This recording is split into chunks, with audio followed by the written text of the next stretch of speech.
Compound interest is different from simple interest because simple interest is calculated once. Compound interest is calculated periodically. Okay. A is the amount in the account, also known as the future value, okay, after time. P is the present value, the amount deposited.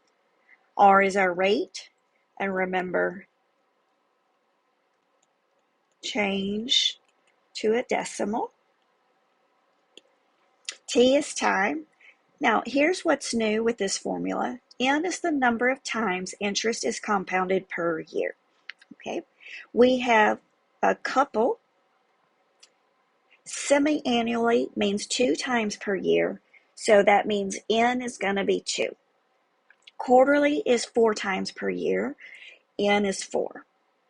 If it says monthly, 12 times per year, there's 12 months in a year, so N would be 12, okay? So the only difference in the compound interest is the how many years. So that means the problems are all going to tell you how many times per year. So that just means you've got to decide what N equals. Example, $7,500 is deposited in a savings account that has a rate of 6%. Interest is compounded monthly. Okay, so that's what you need to pay attention to. If it says monthly, that means N is 12. How much money will you have after 5 years? Okay, so 5 years is our T, time. Monthly means you're going to put in N equals 12. Okay, if it said something else, you would use your different number for N. Okay, these are our common N years. Okay, semi-annually, quarterly, monthly, and then if it says continuously, that's a different formula.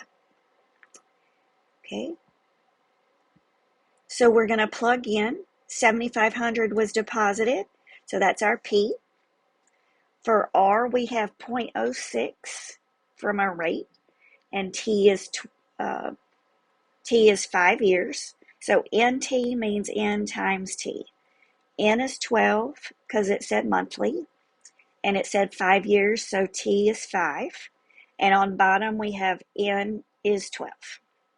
The first thing you want to do is multiply that 12 times 5 exponent to get 60.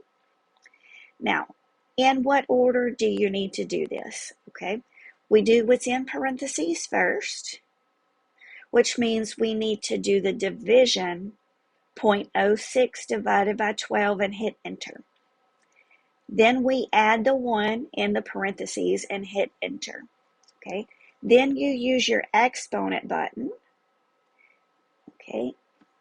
Okay, so this rooftop thing is your exponent button. So next you raise it to your exponent, hit enter, then you multiply by 7,500 and hit enter.